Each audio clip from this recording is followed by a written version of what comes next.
Cak Imin sama sekali tak didukung di Jatim. Yang jelas Jawa Timur dari awal itu adalah lumbung suara PKB yang kemudian bergeser sedikit demi sedikit. Namun di dalam peta Pilpres, Jawa Timur atau presiden yang didukung oleh PKB selalu menang di Jawa Timur, termasuk Pak Jokowi. Kemarin sidangnya itu di Jawa Timur, surveinya sangat bagus. Tapi pakai survei internal itu sudah benar dilakukan?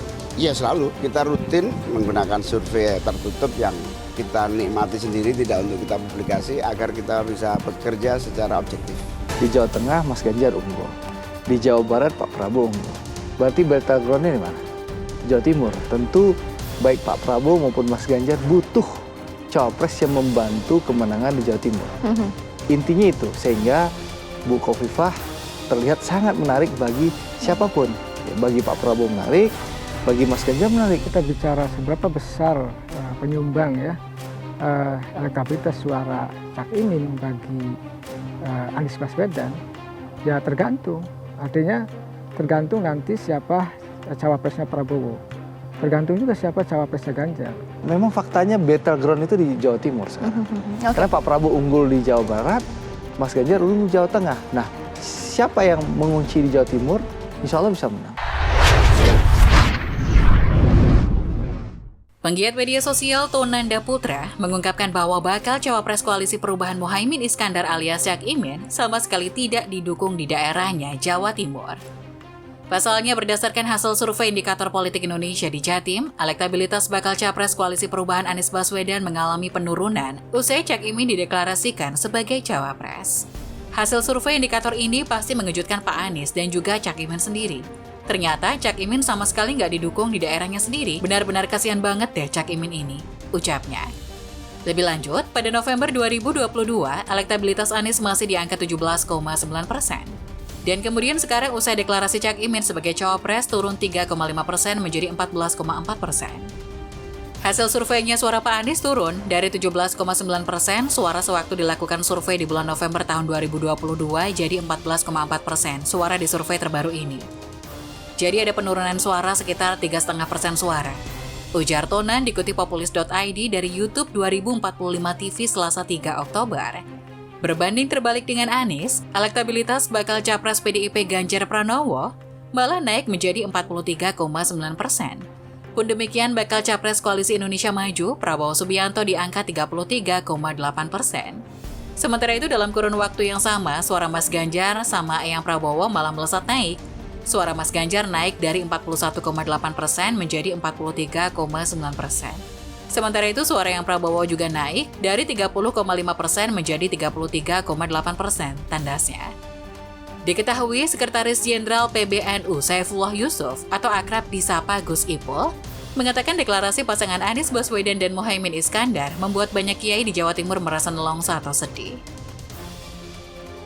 Hal itu disampaikan Ipul untuk merespon hasil survei indikator politik Indonesia yang menemukan deklarasi Anies Muhaimin sebelumnya belum memberikan dampak positif pada tingkat elektabilitas Anies di Jawa Timur. Ipul mengatakan deklarasi itu dilakukan mendadak sehingga para kiai butuh waktu untuk mencernanya. Ia mengaku mendapat informasi bahwa deklarasi yang dilakukan Anies Cak Imin tanpa ada pemberitahuan lebih dahulu kepada para kiai. Padahal kata dia, komunikasi sebelumnya berjalan lancar.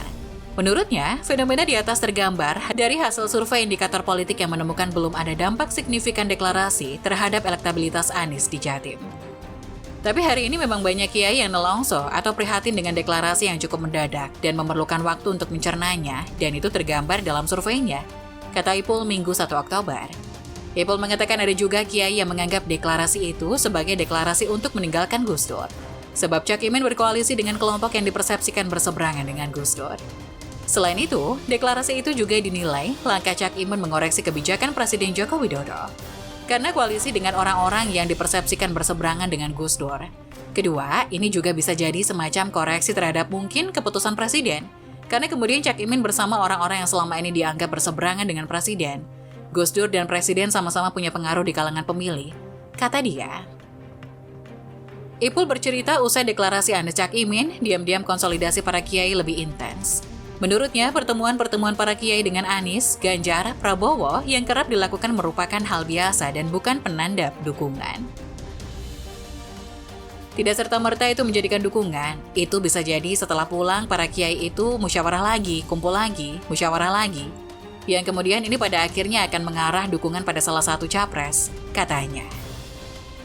Survei yang dilakukan ini kan kalau kita pilih di Jawa Timur, kita memang tahu bahwa kalau survei ya Pak Prabowo di Jawa Timur itu memang sebenarnya tidak berubah terlalu jauh, ya tidak selalu signifikan. Naik turun itu biasa dalam hal ini, karena bagaimanapun juga apa yang dilakukan oleh Pak Prabowo kemungkinan pada saat naik, karena Pak Prabowo sering pada saat itu bersilaturahmi kepada kiai-kiai di Jawa Timur. Di Jawa Timur itu kita kan baru melakukan perubahan pimpinan Dewan Pimpinan Daerah, dan kemudian satu orang kader PDI Perjuangan yang terbaik, Said Abdullah, yang juga dia DPP, itu dalam 2-3 bulan terakhir ini banyak melakukan satu drive untuk peningkatan.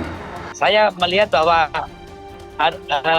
ada kecenderungan pula bahwa Mbak Khofifah salah satu yang dibidik oleh PDI Perjuangan dan juga dilakukan berbagai pertemuan lobi-lobi, sangat dimungkinkan juga kriteria perempuan seperti Mbak Khofifah merupakan hal yang sangat mungkin juga ikut mewarnai sebelum janur melengkung untuk pemilihan cawapres Pak Ganjar Pranowo. Kapasitas dari Bu Khofifah, katakanlah kita kalau bahas ya, mumpuni sebagai cawapres. Karena secara kekuatan elektoral walaupun ada di klaster 2, tapi ketokohannya luar biasa gitu. Nah, tetapi memang kalau ini tidak bisa, ada tarik-menarik kepentingan di internal koalisi di Prabowo misalkan, lalu di koalisi Ganjar, maka kemungkinan ya jadi tim sukses. Nah, kalau tim sukses diperebutkan semuanya nih. Jangan lupa, Anies Cak Imin juga memperebutkan Khofifah jadi tim suksesnya.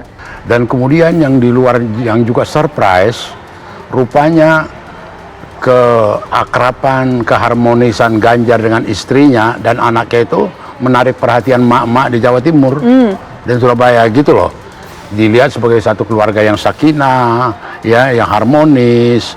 Itu mempunyai daya tarik tersendiri rupanya. Jika misalkan Prabowo disandingkan dengan cawapres yang berlatar belakang NU atau didorong oleh PBNU seperti Erick Thohir misalkan, lalu misalkan juga Ganjar juga merekrut menjadikan Yeni Wahid sebagai cawapres, artinya pertarungan di Jawa Timur menjadi ketat.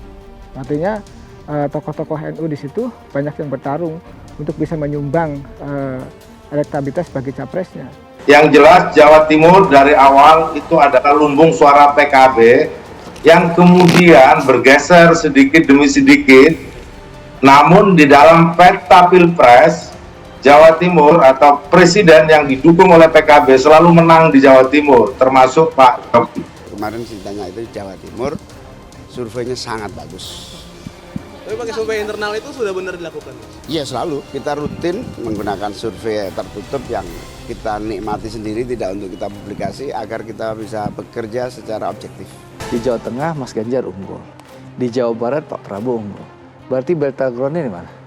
Jawa Timur. Tentu baik Pak Prabowo maupun Mas Ganjar butuh cawapres yang membantu kemenangan di Jawa Timur.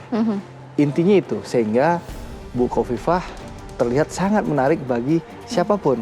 Bagi Pak Prabowo menarik, bagi Mas Ganjar menarik. Kita bicara seberapa besar penyumbang ya elektabilitas suara Cak Imin bagi Anies Baswedan, ya tergantung. Artinya tergantung nanti siapa cawapresnya Prabowo. Tergantung juga siapa cawapresnya Ganjar. Memang faktanya battleground itu di Jawa Timur sekarang. Karena Pak Prabowo unggul di Jawa Barat, Mas Ganjar unggul di Jawa Tengah. Nah, siapa yang mengunci di Jawa Timur, insya Allah bisa menang.